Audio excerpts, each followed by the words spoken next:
For those of you who might be feeling a little more adventurous, technologically speaking, you can use Adobe Express to create a moving video. You can do the same on Canva, but here is a template that you can use. That means that I've already created a video for you, and you don't have to recreate a whole video from scratch. You can just make changes to mine through the text, the pictures, the music, the voice narration. You can make all kinds of changes, and you don't have to figure out Adobe Express. You just have to change my template. Here's how you do it. On your Canvas assignment, you can see there's a hyperlink for Adobe Express template. If that's what you want to do, you can click on it, and it's going to give you a copy of my video. It's going to show you my video. I'm going to play the video for just a second. I'm from leading the training format back in the tradition called the local club, which translates into the book club. You can tell, you can hear my voice narrating it. You can hear the music that I put underneath my voice. You can see that the slides and the video moves on its own. You can do all those things, and like I said, you don't have to recreate it and figure it out on your own. You can actually just make changes to a copy of mine. I've created a template for you that you can then change. You're going to do that by clicking this purple button right here that says Remix This Design. When you do that, it essentially makes a copy of the video for you. And then you can make all the changes you want. You won't mess up my video. You're actually just using my video as a springboard to create your own. The first thing that I would recommend if you're using this template is to come down here where it says Edit Timeline. And the reason I'm going to ask you to do that is so that you don't have my music choices and my voice behind your pictures and videos that won't match. So if you look right here, when you click Edit Timeline, first of all, you can see each frame of the video. You can see how long each frame is. Like this first frame is going to be on screen for 6 seconds, then 10 seconds, then 6.2, then 5.9. You can add scenes. You can change each individual scene. Like if I wanted to change this one, I can make changes up here on the workspace.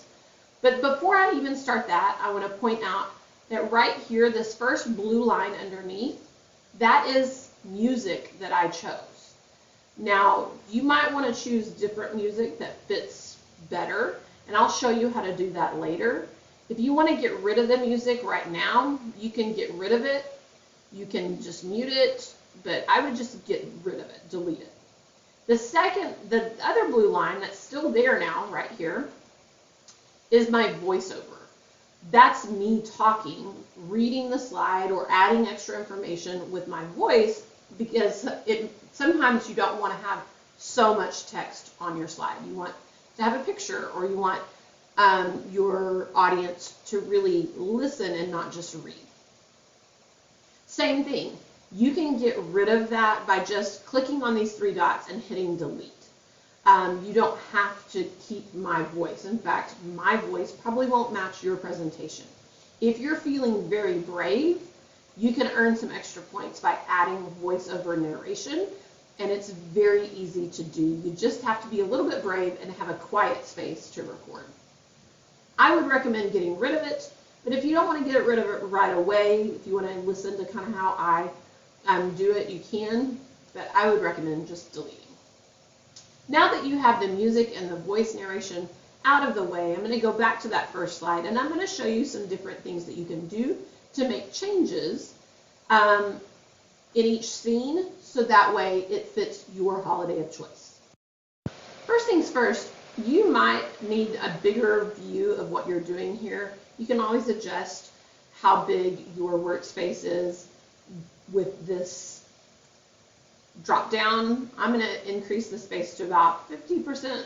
I'm going to keep it at 25% so I can see the entire workspace. You might notice, like, unfortunately, I made a spelling error in my video. I need to go back and fix that.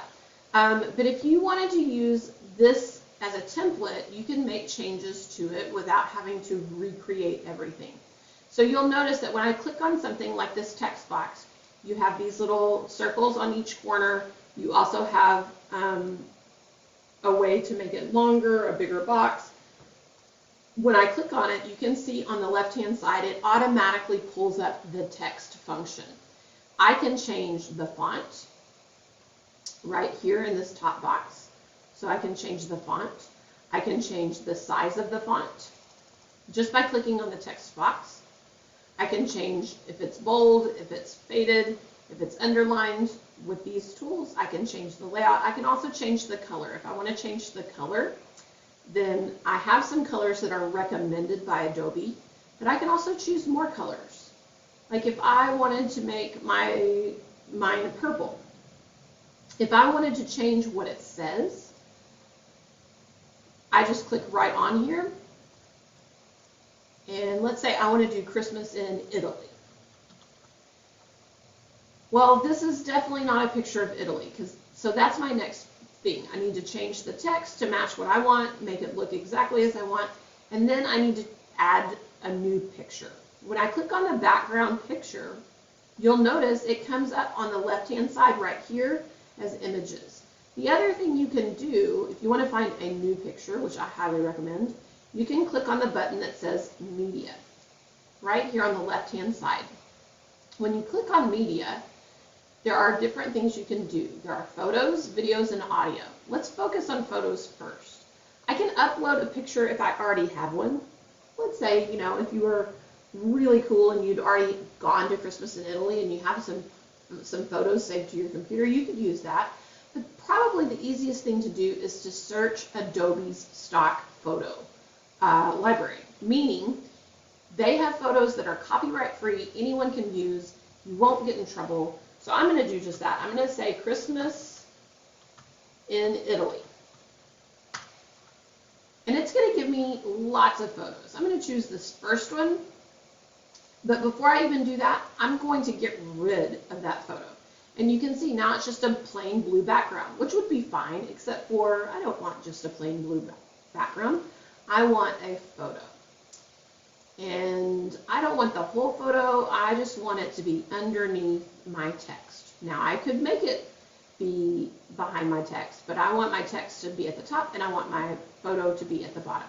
But I could make my photo as big or as small as I want. I could make it fill the whole slide or just part of the slide. Now that I'm looking at it, I might think, I don't really like that background color. It's hard to read Christmas in Italy. So I'm going to click on it. And you can see right up here where it says background color, it's a very easy change. Again, if I don't like the colors they're recommending, I can always click on more colors and go find something that I think matches the slide a little bit better. If I want to change the timing of, if I want the timing of each slide to be a little bit different, I can always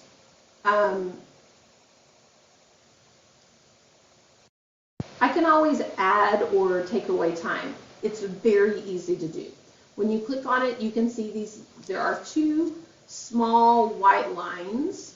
They're vertical lines on either side of the slide, the scene. If I click on them and move, you can see the time is going up. That means it's going to last longer and stay longer on that slide. So if you wanted to introduce yourself on the first slide or introduce why you chose your holiday, then you could do that and make it as long as you need to, if you decide to add voice narration. If you don't want to add voice narration, but you want to make sure that people can read everything you have on your slide, you might need to increase the time. If you're afraid like it's too long, you can always decrease the time by moving to the left. That is totally up to you. But if that slide is on there for a really long time and there are only 2 words on it, your audience might get kind of bored. I would just proceed to go through each scene, each slide, if you want to think of it that way, and I would change the text. I would add all of my information to each one. I can change the font to match my first slide. I can change the background color to match my first slide. I can do all of those different things on each individual scene. I can change the picture, same way. Remember, you're just going to go over here to Media and choose a different picture. Maybe I want this one instead of the copy. I'm going to get rid of the copy by deleting, and then I'm going to move this one and make it fit how I want it to fit on this scene. And you would do that throughout all of them. Remember, each of your slides and scenes, you should have all the information that you found on your research tracker. That should go on all of your different scenes. If you need to add a scene, like the template doesn't have enough scenes or slides for all the information you've gathered, you can always click right here for add a new scene, and you can make adjustments to it as well. If you want to add a little more pizzazz and flair, you can add a video instead of a picture. These are more like GIFs, so you could add that on. It could be in the background. But if you have text, it's going to be kind of disruptive. But you could have it going and it will play as your video plays. So it will play on that scene as your audience is looking at the text. The other thing you can do is you can add audio. Audio is right over here. It's under the media tab with your photos and videos. You can upload audio if you already have it saved. Please remember to respect copyright rules. So you can't just take like a Beyonce song and put it on your project because you don't have Beyonce's permission. However, just like Adobe has stock photos, they also have stock music, meaning anyone can use it without worrying about copyright infringement. One thing you might have to realize is if you still have Christmas in Italy as your search, it's probably not going to find any audio. But if you take away Christmas in Italy, you'll see there are all kinds of different types of music. There's acoustic music, there's background music, there's blues, there's classical, there's all different kinds, and each kind has several different clips. And so you can go through and listen.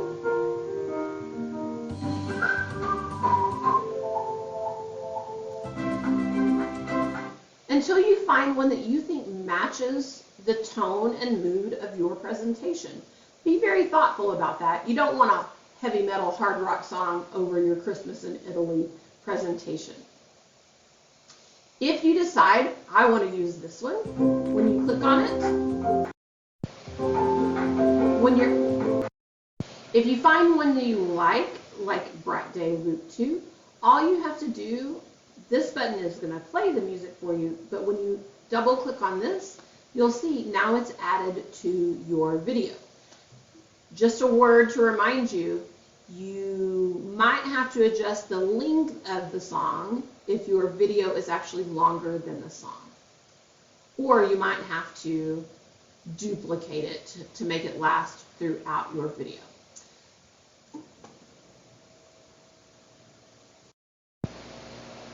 You'll know that the music is there because now you have this same blue line that we just deleted earlier. If you want to add voice narration, you're feeling extra fancy, extra daring, you go to the same place, media, right here on the left-hand side. Move this all the way back to the beginning, so you can start your narration at the beginning. And you're actually going to click on Record Voiceover. When you click on Record Voiceover, make sure you're in a relatively quiet place, maybe with some soundproofing, if at all possible. And you're going to actually hit record. You may have to give it permission, but then when you're ready, you start recording. It'll give you a countdown. And you're going to talk about your project. I chose Christmas in Italy because it's a place that I've always wanted to visit, and I love Christmas time.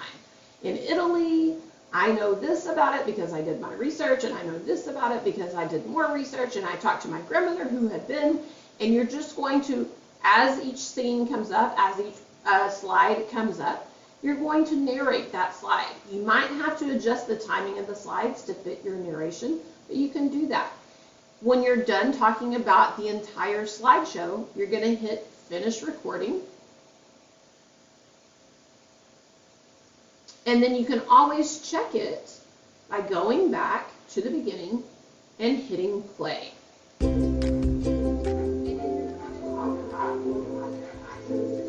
One thing I noticed is my music is very, very loud and my voice narration is much quieter. So I might need to adjust the levels of that voice, of that music, the sound levels.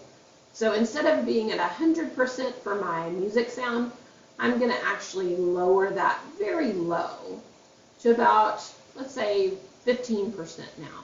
I'm going to restart it. And you're going to talk about your project. I chose your specifically because of a place that I've always wanted to visit. So now you can hear the music behind my voice as I'm talking, and that's about where we get to. You remember, you can change anything on that template that I gave you by hitting Remix Design. You can change the audio, you can change the video, you can get rid of those things. You can add new pictures and new text. You can change the fonts because we want you to make it yours. When you're absolutely 100% completely done, you're going to hit Share, and you're going to publish to web, and you're going to, if you want others to be able to use yours, you'll hit Allow to Remix. I don't recommend that. All you're going to do is hit Publish Link. It might take a little while to publish your design. You can watch the progress right here on the progress bar. And then once your video is fully published, you'll get a little message that says the link is ready. Your link will need to be updated once you make changes to your file. So if you go back and change something, add a picture, change the volume level on your music, any change that you make, you have to always go to Publish to Web and then get a new link. Unfortunately, it doesn't automatically change for anyone who has your link. Then you're going to copy the link right here. You're going to go back to your Canvas assignment, and you're going to start assignment, even though you're like, I've already completed the whole thing. Really, start assignment means just, hey, turn it in right here. And then you're going to paste the web address, the link address, the copied link right here where it says website URL, and then hit Submit Assignment. When the confetti rains down, we know that you have submitted. Make sure to tell your teachers so they can check and make sure the link came through as it should. I hope this helps. If you have any questions, please make sure to see your teacher, or you can come see me, Miss Naz, in room 114.